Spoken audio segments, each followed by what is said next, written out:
வணக்கம். திசைகளின் 5 மணி செய்திகள். நாட்டை அச்சுறுத்தி வரும் செயற்கை போதைப் பொருட்களின் புழக்கம். ஜூன் முதல் புதிய பரிசோதனை கருவிகள் அறிமுகம். நாட்டில் அதிகரித்து வரும் செயற்கை போதைப்பொருள் அச்சுறுத்தலை கட்டுப்படுத்தும் நோக்கில் ஜூன் மாதம் முதல் நாடு முழுவதும் செயற்கை போதைப்பொருளை கண்டறியும் புதிய கருவிகள் பயன்படுத்தப்பட உள்ளதாக தேசிய போதைப்பொருள் தடுப்பு முகமையான AADK தெரிவித்துள்ளது. இந்த புதிய கருவிகளில் வேப் திரவங்களில் கலக்கப்படும் ஃபென்தனில் மற்றும் செயற்கை கஞ்சா கலவைகள் உள்ளிட்ட போதைப் பொருட்களை பரிசோதிக்கும் வசதிகள் இடம்பெற்றுள்ளன.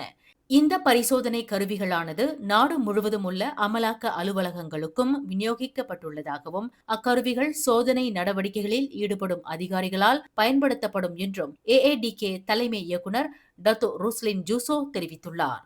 மேலும் தற்போதைய சோதனை நடவடிக்கைகளில் ஃபென்தனில் போன்ற செயற்கை போதைப் பொருட்களை கண்டறிவதில் அதிகாரிகள் புதிய சவால்களை எதிர்கொண்டு வருவதாக ருஸ்லின் ஜூசோ குறிப்பிட்டுள்ளார். கஞ்சா மற்றும் ஹெரோயின் போன்ற புழக்கத்தில் உள்ள போதைப் பொருட்களை விட இந்த செயற்கை போதைப் பொருட்களானது மிகவும் ஆபத்தானவை என்றும் அவர் விளக்கமளித்துள்ளார். முன்னதாக ருஸ்லின் ஜூசோ வெளியிட்ட தகவலில் மலேசியாவில் செயற்கை போதைப்பொருள் பழக்கம் கவலைக்கிடமான அளவுக்கு அதிகரித்துள்ளதாக குறிப்பிட்டிருந்தார். மேலும் நாடு முழுவதும் பதிவாகியுள்ள போதைப் பொருட்களுக்கு அடிமையானவர்களில் 70 விழுக்காட்டினர் செயற்கை போதைப் பொருட்களை பயன்படுத்துவதையும் ருஸ்லின் ஜூசோ சுட்டிக்காட்டியுள்ளார்.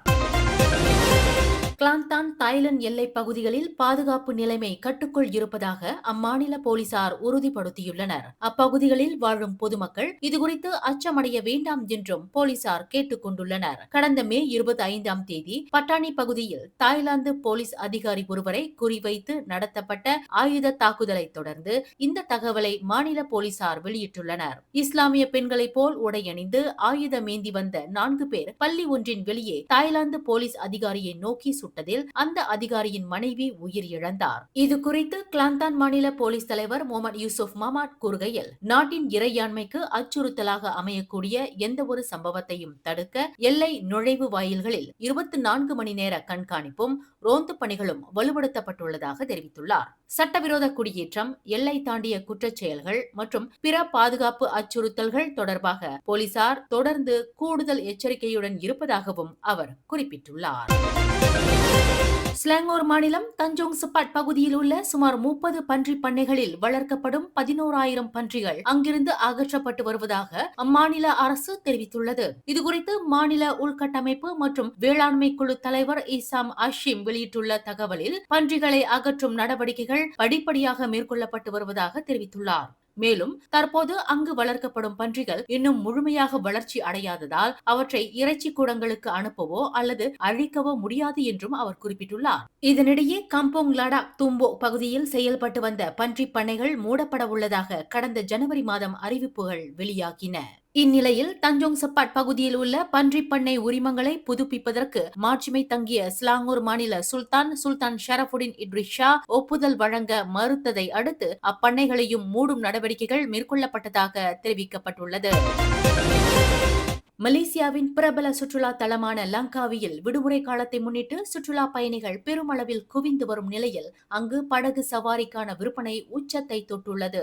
கடந்த மே 21 முதல் வரும் ஜூன் 7ஆம் தேதி வரையில் படகு சவாரிகளுக்கான டிக்கெட் விற்பனையானது சுமார் 1 லட்சத்தை எட்டியுள்ளதாக தகவல்கள் கூறுகின்றன. அதன்படி நாளொன்றுக்கு சராசரியாக 5,556 பயணிகள் படகு சேவையை பயன்படுத்தி வருகின்றனர். விசாக தினம், மலேசிய மாமன்னரின் பிறந்த நாள் என விடுமுறை நாட்களும் மாத இறுதியில் ஊதியம் பெறும் நாட்களும் ஒன்றாக வருவதால் சுற்றுலா பயணிகளின் எண்ணிக்கை அதிகரித்துள்ளதாக consortium fairy line ventures சின்ரியான் Burhan நிறுவனத்தின் செயல்பாட்டு இயக்குநர் நூர் ஹாஃபிஸ் அப்துல் வஹீத் தெரிவித்துள்ளார். மேலும் பயணிகளின் அதிகரிப்பை சமாளிக்கும் வகையில் லங்காவி குவாலகடா மற்றும் லங்காவி குவாலபர்லீஸ் ஆகிய வழித்தடங்களில் கூடுதலாக 53 படகு சேவைகள் இயக்கப்பட்டுள்ளதாகவும் அவர் குறிப்பிட்டுள்ளார். சிங்கப்பூரில் 21 வயது இளம்பெண்ணை லிப்டில் வைத்து கொலை செய்ததாக கூறப்படும் வழக்கில் 22 வயதுடைய மலேசியர் மீது கொலை குற்றச்சாட்டு சுமத்தப்பட்டுள்ளது.